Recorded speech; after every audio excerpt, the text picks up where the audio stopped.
go. We're on the water. What a beautiful place.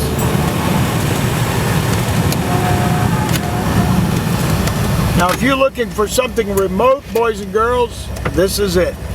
Even Brother Bernard could not find Brother DeMerchant here. And they tell me he can find anybody. Let me ask you this. Do we have Wi-Fi out here? What's that?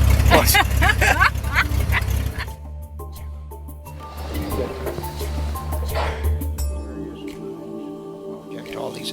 Of course, we all know Brother Bennie DeMerchant. Let's give him a great big hand clap. And how many had never heard Brother DeMerchant until last night at Calvary? See your hands. Wow. So you made some new friends last night, and I don't have to tell you what a tremendous legendary figure he is. And it's a great story going to Brazil and speaking no Portuguese, and suddenly the Lord began to move, and as we say, the rest is history. And you're talking to students from Indiana Bible College, and most of these are upperclassmen, and they've moved through their first year or two of college. And I think everybody in this room has a call of God in ministry and music and other areas and education, and they're all good students as far as I know. There may be some in here. Let me see. No, I think they're all good students. So we're glad to have you here, and help us a little bit tonight. Just set the stage for what you need to say to these students tonight. And Well, I'm very excited to be here. Happy to see all of you here. And you are applying your life to learn as much as you can about His Word and leadership, and live for God. And obviously, if you do a good job on the level that God put you on, you may not think much of it in the beginning, and do it as well as you can and be zealous with it. You don't have to worry about going up the totem pole. People will push you up when you don't expect it. I came into the United Pentecostal Church ordained by Brother A.T. Morgan in 1964 at the General Conference in San Antonio, Texas. And 62 was graduation from Bible school at ABI.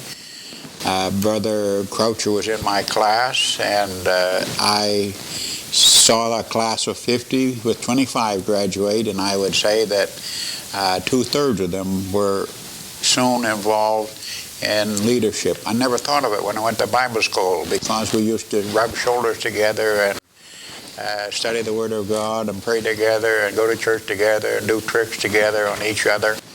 But sooner or later, if you walk with God, He is going to bring you on into positions of greater responsibility.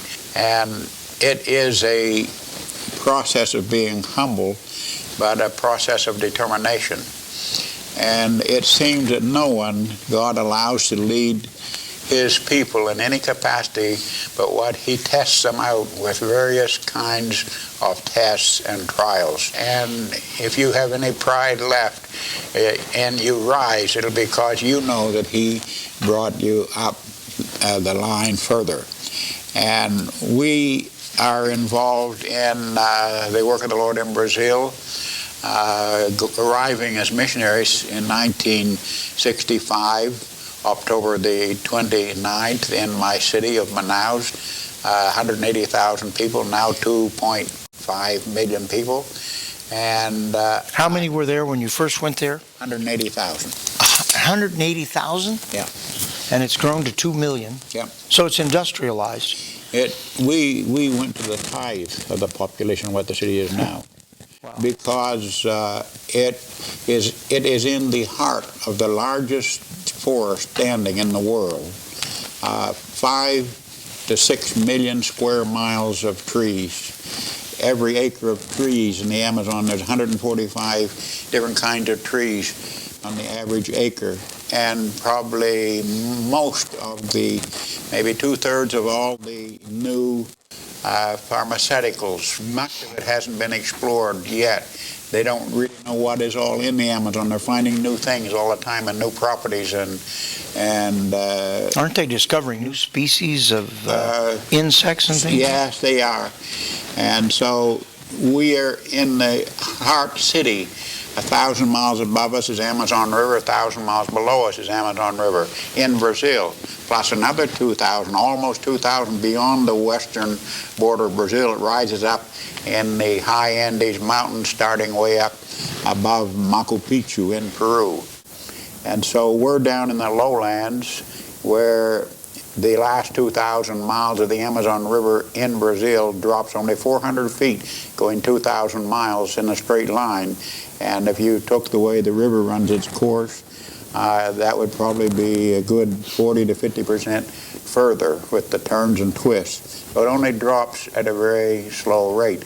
And it is the largest river in the world, and it is called the lungs of the world, because the trees take in carbon monoxide and produce oxygen. Environmentalists are very concerned on Brazil to not cut trees and not do this or do that. It would affect the ecology. How far did they say it was back here? Did you hear that rain? Yes. I hope it rains, don't you? If we're in a rainforest, it's supposed to rain. How are you going to get across the log there, baby? I want to see this.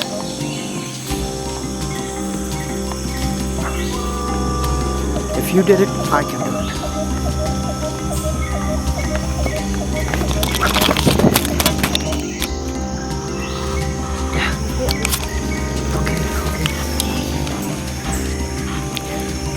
You want me to go up and get some help?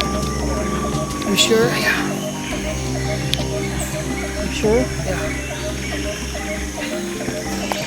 You filmed it all. A great piece of video. We're in the great city of Manaus. This is the lumber capital of the world.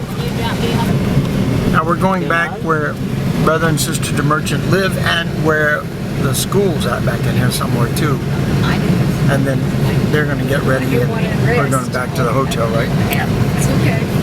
We'll go by at 5 and pick you up. The most amazing thing you've said to me on this trip, I tweeted it already, was that you've been here for 50 years. There was 0 United Pentecostal churches here, and there's now 200 in the city limits. Last year we had 94 schools, and we started with 2,000 students, and they're down to about 1,500 by the year's end. The conference that we're at, along with the graduation, is just the city of Manaus alone.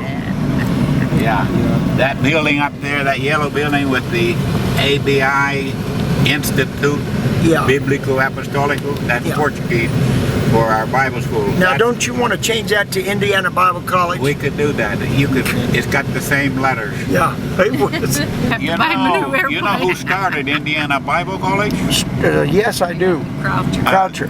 Dennis Croucher was my bosom friend at ABI and in my class. And he started a Bible school in Indiana, and now it's gone into Indiana Bible School. So I must be connected somehow. We can make that work. We have seen some tremendous advances. As I mentioned last night, due to the fact of being missionaries of the United Pentecostal Church International, we are encouraged to go to the field and to train people. It is to go and make disciples. And the fastest way, as I said, that you can make disciples is to put them through in a Bible school program where you can receive constantly lessons from instructors, things that have been handed on down to us, like the Apostle Paul said, the things that we have given to you, you hand them on down to faithful men. And that's what I appreciate about the United Pentecostal Church, is an organized method that you can reach the world if you have the men and women that are called. When did you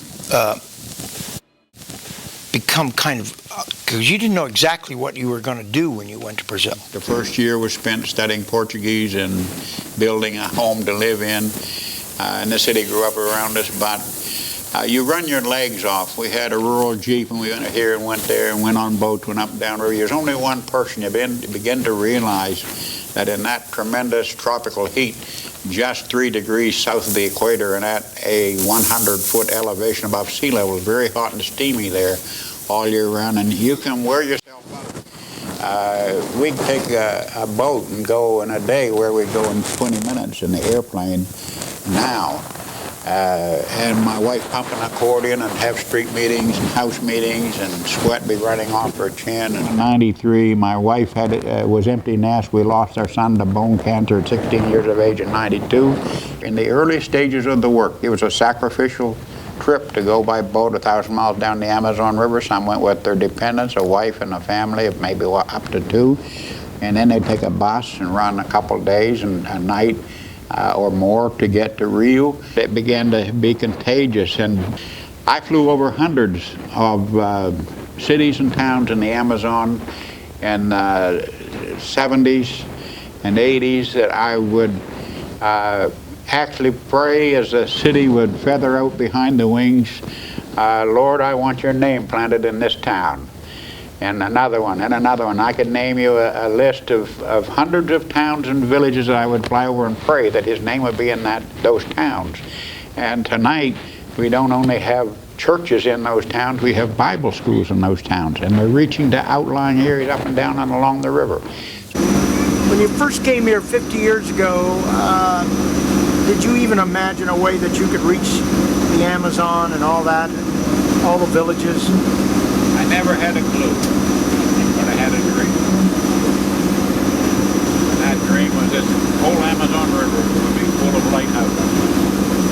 And today, if I never take another step, it has happened. When all of this was exploding and growing, and I know you probably wouldn't want me to say this, but in certain parts of that Amazonian area, you really overcame the lead that the AOGs, the Assembly of God, had. They'd arrived there 50 years before, and yet...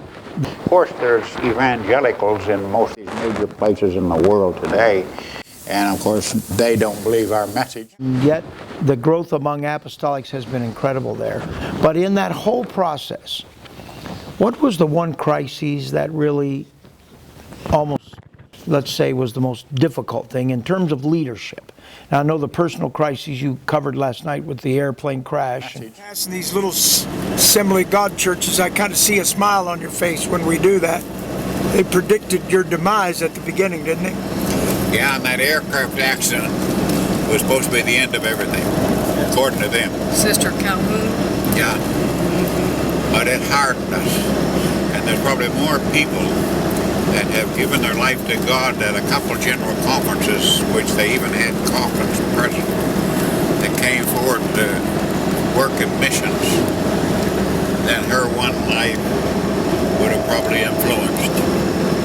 Think about how much influence they had at one time, and it's declining, becoming more and more worldly. They divided, subdivided, left the doctrine, gone to politics. The old people in the AGs believed in holiness, and they've seen the decay of their church go down. And it's sad. They've told the story is sad. They came here right after Azusa Street, didn't they, straightway? They came here right after Azusa Street in 1906 via Sweden. They went to Sweden for a couple, 3 years with good success in Sweden, and they sent them to the mouth of the Amazon. That's where all of Brazil. But they have spread all over Brazil, and they have got into politics, divided, subdivided, all kind of ministries that have sprung up. And thank the Lord, we've been able to stay united in the Amazon area. We've had our people pull away, but not in big, huge amounts. Well, you're going to leave back a great legacy. Now, the students may not understand that the Bible schools, the reason you put so many Bible schools in cities had to do with not wanting to house them and saving costs, so they drive in. They come in at night, and some of them, many of them graduate with perfect attendance. They start at 7 o'clock, they go to 10, and they go 2 blocks walk to get the terminal, the central bus station that goes like spokes from a hub all through the Manaus suburb, 2.2 million people. And there's roughly 200 churches within an hour drive of here. And so last year we started with 316. And we graduated 106 of our own, plus the other ones, 136 the other night. They go to their local churches for services on off nights, so we don't have devotion unless it's just prayer in the Bible school. And they also can work their job. They can buy whatever they want to eat at a break at a canteen. And then they go 10 months and a half of Bible school, 9 hours a week at night. Cover 620 hours in a classroom before they graduate, and we give them a lot of compacted stuff. We don't get involved with music and drama and study hall and devotion. So it's all courses. So if they don't do study hall, how do they study? They just... At home. They study at home. The pastors had such a zeal to see it go that we let them present the material and teach the material. And so this gave us a time to cram all we could into them. Now, did that program run for did it take off in the rainy season or anything, or just go year-round? It goes from the first Wednesday in January, usually through the last Friday in mid-November. And they have a period off of about 1 week. The government recognizes their school so that if they do 2 more years of regular college, they will get their degree. Yeah. So that's been a great blessing. Wow. Now, when you meet these students and young men, trained to think about evangelism. Now, so when they get out and they say, well, I'm going to go back to my city, or I'm going to work in this part of the city, how is that decision made? We don't fuss with them. It's quite a bit of discipline and pressure, because the discipline makes them develop. And God disciplines all of us so that we can develop through the test. So do you think discipline is a good idea for all these students? Join the Army and see or the military and see how... I'm very impressed with those students. You would have to really see that Army. It's a real army of young people that are very aggressive in their evangelism. Those 3 nights we were down there and along the Amazon River, and probably about 8,000 people, 7,000 or 8,000 people coming in there first night, and just to see those city buses. I think they were city buses, loaded with people, because a good number of the people didn't have cars, and they would just come bus after bus after bus, and then it took them an hour to get out of there. Little narrow streets, and it was amazing. We had the portadors, that's the ushers, count the buses that were there one night, and there's 144 buses. And they can stand there and turn off and leave their load and then ease on up over the hill and plug the thing all up. But I cannot imagine 50 years ago when I was 24, 25 years old that something would go like that. We have 900 United Pentecostal churches in the Amazon basin. We're involved in 12 tribes of Indians. And one of them, he went in with me, and Sister Mooney has 5,000. It's finally come through.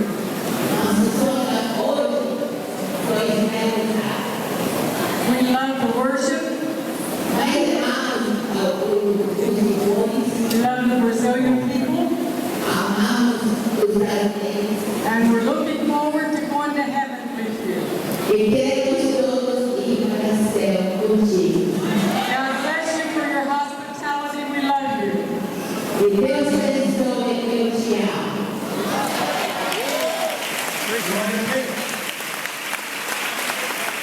Some of the churches in cities, like in Manaus, for an example, they have their own campground, conference center. We were having 8,000 on one side of the river, and straight across the Amazon River, which was, 35 miles maybe, was another conference over there that was running about 4,000 on the same night. Yeah, they... Apostolics we're talking about. Now they built a bridge across the river, which we used to cross in 2 to 3 hours minimum on a ferry boat. Now 4-kilometer bridge. Yeah. That's a Gorgeous big bridge. But now they can drive across in 6 minutes, across the river, and be in with us. And so our conference center is too small. We can put in about 8,000 seated, but if it pours rain, you'll see 10,000 come in pretty easily. But it's just one mass of people. So that's one city with roughly 14, well, one small area within 6 minutes of one another, that running a conference of, not trying to exaggerate the numbers, but 14,000 people. That's as big as the General Conference and almost as big as as our National Youth Congress. That's one city. We haven't even gotten to Sao Paulo and Rio de Janeiro. That's just one city on the Amazon. See, when the Lord looks down and he sees his kingdom waiting to be done and waiting to be done by men, because it's men that carry the gospel instead of angels, and he's working to do anything he can to help us, but we can't get our heads together to work and agree on something because we're trying to build our own kingdoms. I'm sure the Lord is grieved with that. I've seen a proper attitude pay off on many occasions. I could tell you stories. I don't want to take the time. But I have to say he's pretty charming in a restaurant too. When you go into a restaurant, we get the right tables and the right food. And I don't. Mickey, you're at a real Brazilian steakhouse now. Thank you for bringing us here. It's going to be great. We're buying the food by weight today, right? Yeah, wait.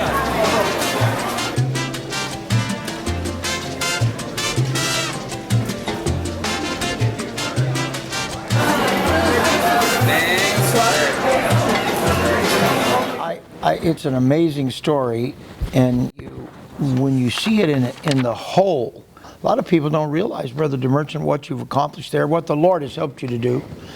The Oneness Pentecostals are coming up.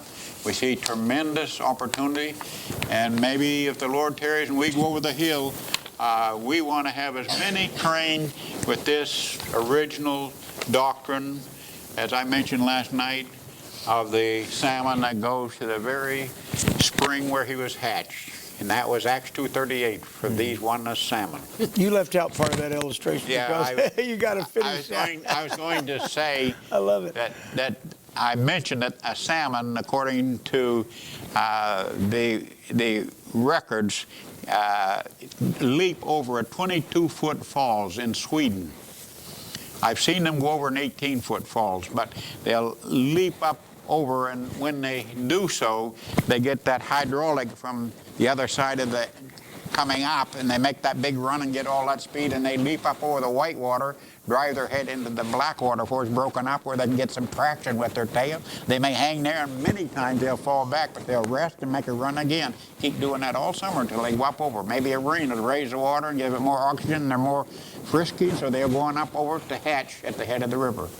But the Trinitarian salmon and That's right. these other fish, that they can't handle that Jesus name and oneness falls, so they stay behind. Can't make it. With the eels and the perch and the suckers and all the other second-class fish, edible fish. But the Atlantic salmon will go clear to the end of the stream.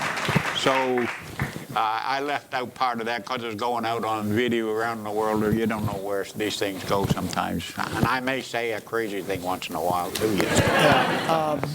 Brother DeMerchant, is, you don't have to listen to him very long to know he has a deep love and appreciation for nature and just in having a good time and enjoying his life. And tell him a little bit about your fishing cabin, which is the envy of every man that ever saw it. I mean, it's like something you would read in a men's magazine like Sports Illustrated. Well, I have been in Sports Illustrated and Field and Stream, a feature article. This is a man, he's got the All-American car, big Chevrolet, his limo. That's the whole gospel of the whole world in Portuguese. Is that what Chevrolet means? The airplane that I fly is an aircraft of the year. Yeah. Of the year 1968. It's worn out 10 engines. Are we going to go anywhere in that plane? We can. You can say you did it in the city, but it's had 10 new engines in it. Oh, You can't wear a wing out unless you run it into a tree or something. well, that hurts them real The air bad. won't hurt it, and it hasn't crashed now in 42 years. So where are we going to fish at? Can we sit down and cast? We'll go down and take a look at my camp. There's probably a lot of people that's flown in that airplane. A lot of dead people. Oh! A lot of dead people have There's flown in. probably, I can name you 200 people that's flown in my airplane that are dead. Oh my God. I've been flying for 54 years. And you survived it all. Yeah. 172. Now that's the small plane, right? Yeah. On the left, here's the big one on the right. We'll go in the bigger one. Well, it's going to be shallow in there, isn't it? Oh, it'll pull off there with its own 300 horses. It'll pull it right off. If it's headed out, that's the main thing. This here is the Porakiquana Lake. Let's do it. Working too hard.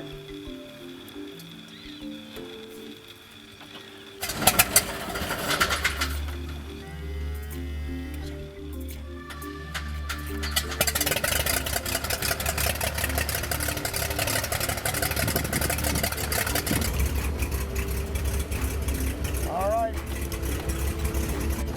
Warm her up.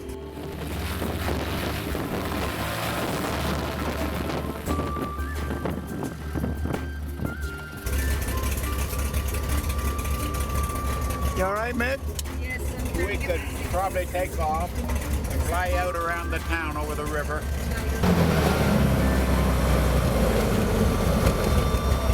Got out. Well, once it's in the water and clear, it's just an idleness moving right along.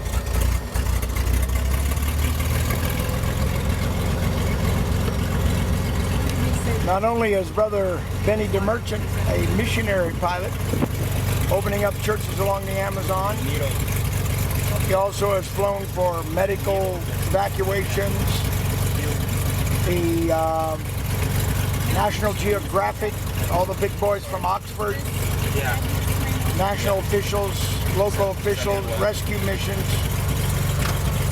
He's a legend, not only among us, but among Brazilians themselves. Been on the cover of the equivalent to Time magazine here in Brazil.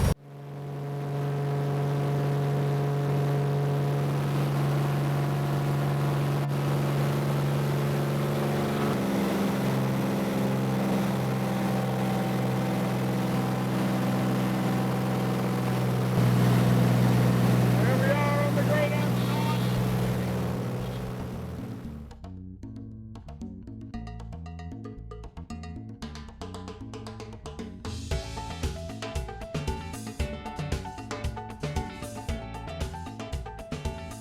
Hello, Manuel. That little dugout canoe. Oh, Manuel, nós chegamos. Pra filmar precisa pagar primeiro. Ah? Pra filmar precisa pagar primeiro. É. Manda pagar. E tem tucunaré amarrado para nós, é? Rapaz, estão por aí. Choveu aqui. Muita chuva, ó. You see, he brought his gun. Now, what? Muita chuva, ó. Well, their Jaguars comes right along the Oh, at okay. night. If they hear you talking, they won't come. Eu vi, eu tava no rancho lá, viu? Avião Well, passou. if I like this. We got fluorescent lights here. I would talk all night if the Jaguar was coming. They run on a battery, charge a battery, and we go for 30 nights on a little fluorescent bulb like that. Wow. And Now, you have a generator out here? hardly Yes, any bugs. Most of the time there's no bugs, but there might be some little mill or something once in a while. All right, I want to say that this is Bennie DeMerchant's Holiday Inn Express. It felt like it was a Sleep in. Sleep in. Sleep in. This is the Bennie Sleep In of Manaus, and we flew out here about an hour, I guess, over the tree tops of the Amazon jungle. Set down in this little tributary river, and we're trying out the hammock. What This was is an anointed hammock. I'm sleeping right where Bennie DeMerchant has slept. Oh, you shouldn't talk about me like that. You're letting my humanity show. Diet Coke, it's a 0. Yeah, 0 Coke. Can you get a choosy? You can't get too choosy out here, though, can you? Well, when you run out of stuff, you can, but when you got 'em. As long as you got 'em. This man has already washed off his feet. He's Yep. It's a little bit dirty. You like mineral water? Brother Borges, what a So great, far, we had a what a nice great trip. time it is to have been with you and It's my had the pleasure. chance of preaching together. If you And do it this way, you for preach short so good, people, bless the You people. like coconut water? I Drink. don't think so. All right, here's the deal. Mickey got in the plane this morning and she started saying, I'm going to catch the biggest fish. And she knew that that would pull in Brother Bennie DeMerchant. And so there you go. He's helping her fish now. And we're just this far away from the cabin. And she's got the first line in the water and probably going to catch the first fish. Who knows? I've never done this kind of fishing. How do we know what a fish is thinking, Bishop? And I got a question for you. Does a fish know he's wet? That's a philosophical question for the day. He knows if he's dry. He know. That's the best answer I've ever gotten to that question. He may not, but he knows when he's dry. Keep him tight, Mickey. Reel him in. Wind him up. Wind when he goes slack like that. He wants Wind to it. go, you have to let him go. But he's coming along with you because we're both swinging. Keep winding. Keep winding. Keep winding. Watch him like you've been. Yeah, watch him that Carnegie. You see, they're wanting to come to you today. It's amazing. They see he's fighting you. He Keep doesn't- reeling he him saw in. your eyeball there. He said, Soltando, vai quando ele puxasse, o sinal vai quebrar a vara. no talking to Leon. No! Let him go. Let him go if he wants to go too hard. Quebrar, isso. There he is. Oh, he's nice. Get him over there. He's a fawn deer one.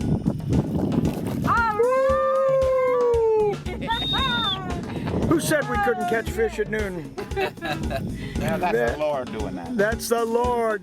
Good job, Mickey. Look at that. Let me ask you this. I think mine's bigger than that, is it not?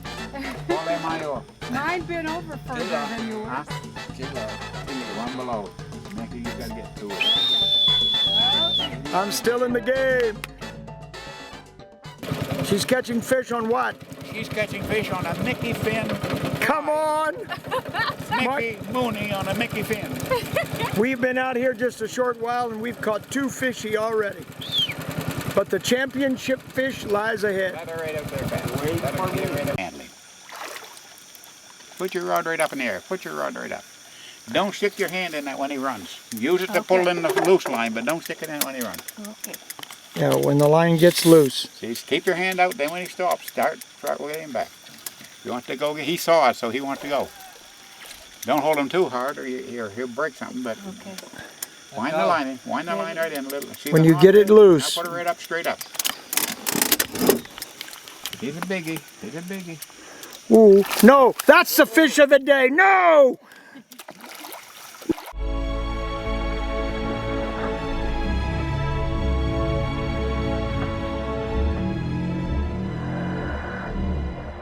No. No.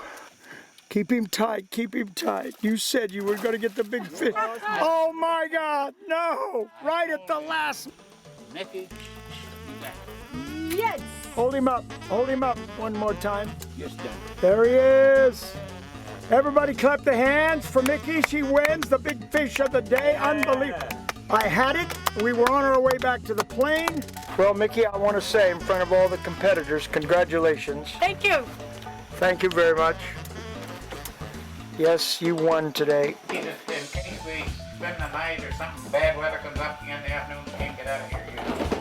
There's canned goods and stuff in here too, and you can make a soup of the fish you got to chowder it. We don't have to do that. A lot of work. We can work hard. All right, Miss Fisher Champham, how many fish did we bring in altogether? Cinco. We got 5. 5. I am a fly fisherman. Sold all of my fly fishing, fly tying equipment when I went to Brazil. This is just a muddy river with piranhas. There's nothing in it as sport. His home is Canada, by the way. New Brunswick. New Canada. Brunswick, and Perth Hanover is a small little burg on the river. And Yeah. After I was studying Portuguese a while, I saw some fish jumping around the edges of some logs in a boomed area by a sawmill. And I said, those things look like they're eating flies on top of the water. And so I had my brother send me a 3-piece fly rod and reel from Canada. I said, I'm going to try them while I'm studying Portuguese. Now, they didn't fly fish there much. They didn't fly, they never saw a fly rod. Yeah. They said I was This is whipping the fish. With a fly rod, I was whipping the fish. Fishing is a biblical sport. Jesus never went golfing. Jesus never played baseball, softball, No. all the balls. He never played anything like that. You can't fry golf balls. but anyway, he and his wife went out with me, and I give him a fly rod. He hooks onto a peacock bass, and they have them in there up to 12 kilos. They've seen them. The record is 27 pounds. They had him 25 pounds there. And he hit something that you would have thought was a caboose of a train going the other way. And they're stringing off a line fast, and the rule, it'll go to the end of the spool, and you won't have any more line if you can't put some brakes on it. And when it seems like you're going about 120 and that thing just singing, he sticks his hand They're talking about me now. into the word. reel cleat. Again, he sticks it into that going so fast instead of pulling it, and it breaks it right completely off. The first time I ever saw it in my life, and it dropped, and he's going like this with his hand, and we lost the fish. Well, I may be as hot as I've ever been in my ever-loving, stinking life. We've had a good time up here on the river. We caught 5 peacock bass, but not the largest ones in the world, but hooked one that almost, oh man, it about broke my finger. Got my hand caught in the reel. Have we got air conditioning in this? Above 6,000 feet, the compressor kicks in. Okay. Okay, we're having a little problem here getting the boat away from the dock, so to speak. How many, this man has as many hours in an airplane as one could imagine.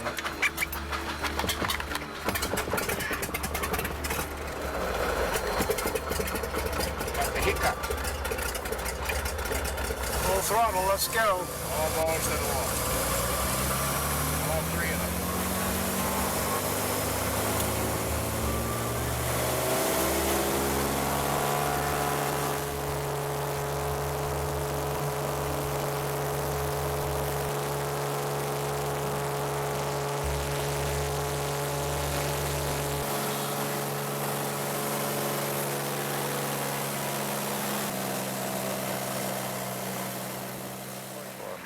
I think a week later, his hand was still hurt. A week later, that's right. He bears in his body the marks of an Amazonian fishing trip. That was fun. That was a great day. A little tip, if you ever hook a big fish and he runs in through the bushes and you can't hold him and you end up just letting him go because they're going to wind around. If you try to pull back, you're going to lose as a fish. Just leave him in there and someone ease into the water with a landing net. Get in there and then put him in the landing net, twist it, then cut the line with your snippers, then wind it back in and have him bring the fish back. You know, tips like that is worth at least $10 to be in this kind of a class. It is the quietest, most relaxing sport, especially for ministers, to be close to the Lord and nature and all of that. Yeah, I've got many a sermon sleeping in a hammock, wake up 3 o'clock in the morning. I don't buy sleeping pills. I make the devil work for me. If I can't go to sleep, I pray, and the devil will put me to sleep. That's another $10.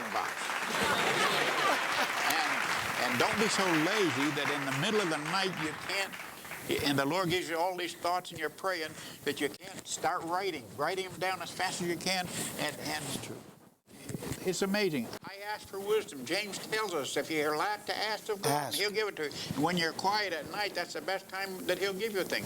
I'm sure He'll second that. Amen. We've talked privately many times, and you and I agree on one important point. I'd like for you to really expand on it.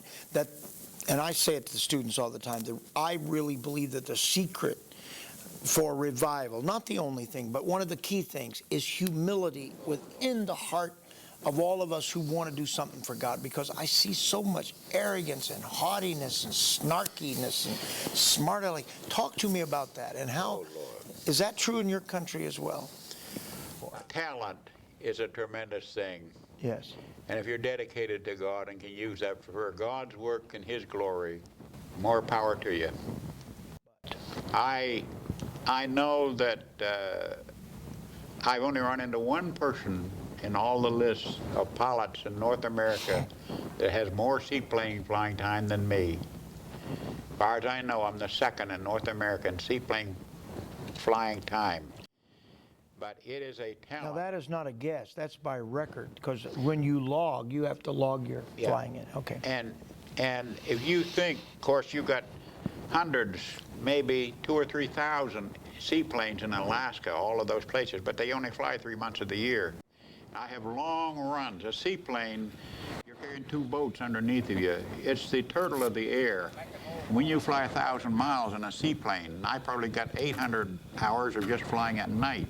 If you got a half to a full moon, and it's a good clear night in the dry season, you're flying along the Amazon River, it's the gray water underneath and the charcoal black water of the jungle. There's no sun out, there's very few thunderstorms in the dry season. I used to follow the river and fly in my 30s and 40s. I can't do that now because of the drugstores. But the seaplane talent that I have is something you studied very hard to get instrument rated. Is very costly. Private aviation never was cheap. But in my niche of the work of the Lord that He has allowed us to come in, it has been a tremendous tool for the work of the Lord. Tremendous tool. And I know that gas is expensive, and it's cheaper to fly from A to B in a straight line than circles on each end. So 3 balls When you to the push wall. those 3 balls to the wall, it's full throttle, everything. Emergency power. Go for it. You can't put it on there and keep it longer than 5 minutes. It'll overheat the engine. Oh, so that's a... That'll get you out over the obstacles. I flew 1,000 miles, 9 hours of flying one way, and probably 11 or 12 against the headwind going back the other way to go to Cruzeiro do Sul. Right way up near the borders of the town of Cruzeiro do Sul. No roads, a boat and a barge may take 2 months to get to Cruzeiro do Sul. And we want to plant His name in Cruzeiro do Sul. When I get there, nobody has seen a seaplane land on the water before. I'm there to start to plant His name there as best as I can. So I look for an area where there are no boats, and obviously there's some low bushes and kind of like a beach, shallow beach. I cut the motor, pull the mixture, the propeller stops. I grab a skein of rope in my hand, jump out on the pontoon, duck under the wing strut, run quickly to the front of the pontoon because the plane is approaching the shore and I don't want it to hit too hard. And when I get close to the shore, I make the big leap. There's a throng of people, never saw a seaplane before, standing on the shoreline, up above me, looking down. Nobody says a word. And I hit that shore, what I thought was a shore, and it was quicksand, clear into my belt. Every move I make, I get down another 2 inches. The people were laughing and laughing and laughing, and I said, Lord, I'm so embarrassed, I'm so humiliated. And the devil said, you came here to start a church? They're sawing boards for the church. Oh, they are? Out in the woods they're working sawing. Praise the Lord. Eu trouxe pão, é bom trazer pão para você ou é melhor levar para Mapoeira? Outra secundária. Desceu para o casco de alumínio? Não, ainda não. Está aqui ainda? Está aqui ainda. Ok.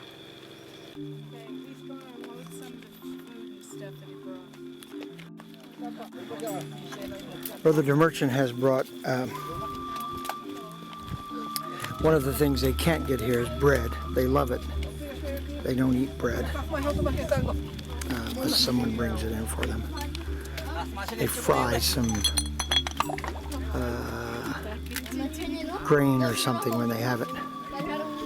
He also brought in propellers. He had some communication that they need propellers for their boat.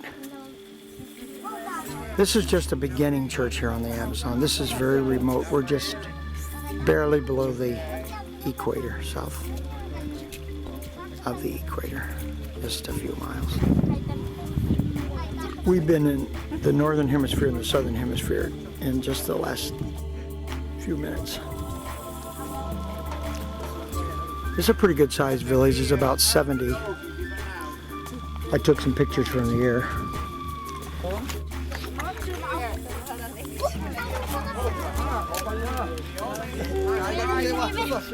Olha, dá para a mulher. Tem roupa de mulher aí. Vai distribuir igual. Olha,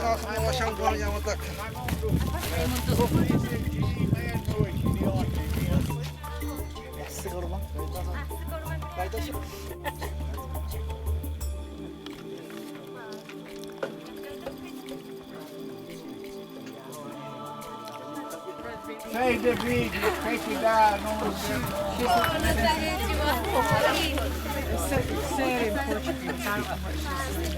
she wants a dress, something like what you're wearing. Jean clothes, they can't wear a jean thing out and they wash it and put it on and wash it.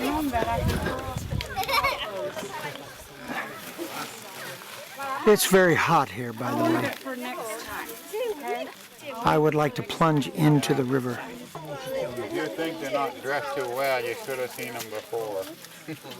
we brought in a pile of clothes to place it downriver too.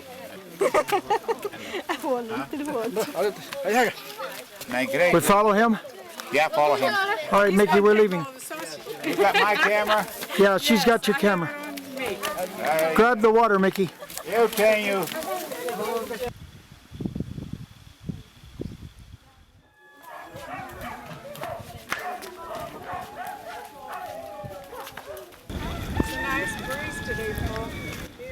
Yeah, thank God.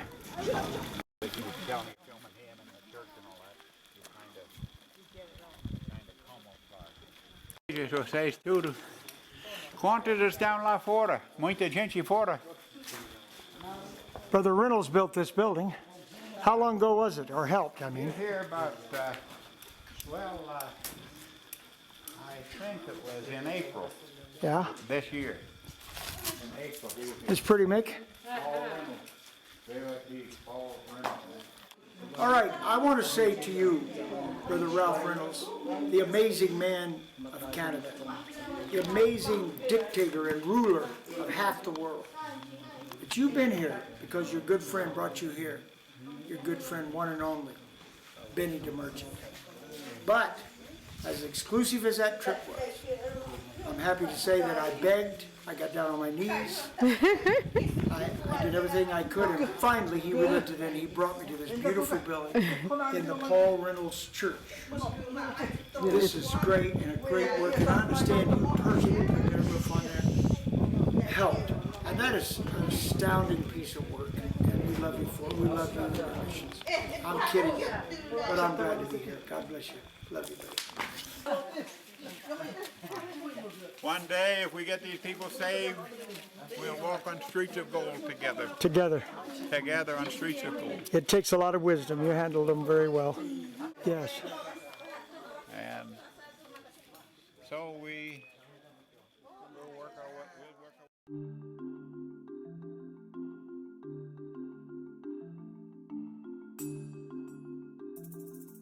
From your point of view, did you think it was a worthwhile visit?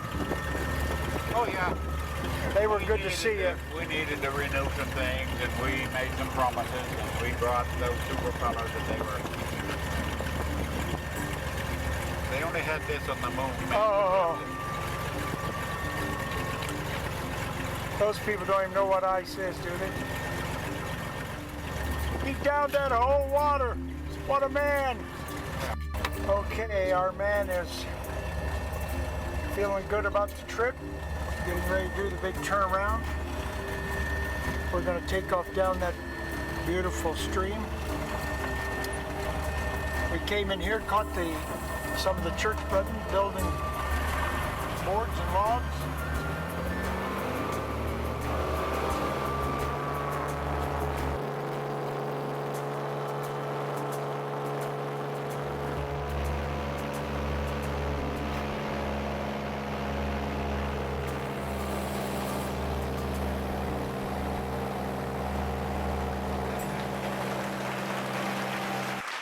Judawa River is probably the ninth crookedest and longest river in the world, and that is our strongest district of the United Pentecostal Church in Brazil.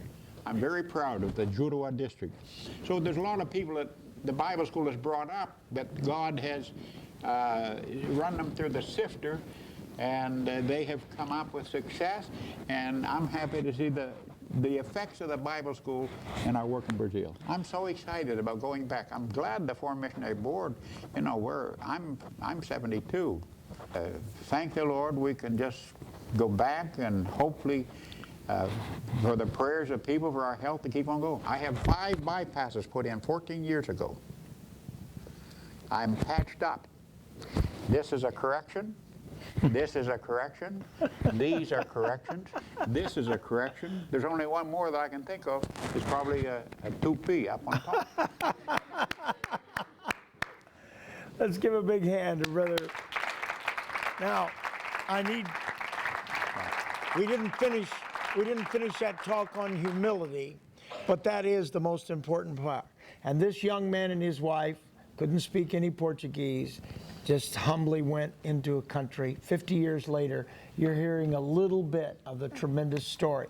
And I want all of you students that had, this took time for Brother DeMerchant. They're trying to load, get their stuff together. They're leaving in the morning. I prevailed on him to come tonight. And so you got to hear one of the great missionary stories of the world, not just for the United Pentecostal Church, but also of any denomination. And it is a story that's nationally recognized, and especially in Brazil. And I consider him a hero. And Brother Waldron is back there, and I believe you said the brother of the Apostle Paul, because there's no question that Brother and Sister DeMerchant have just done an outstanding work. So I wish we could keep you here all night, but one more time, thank this good man of God for being with us.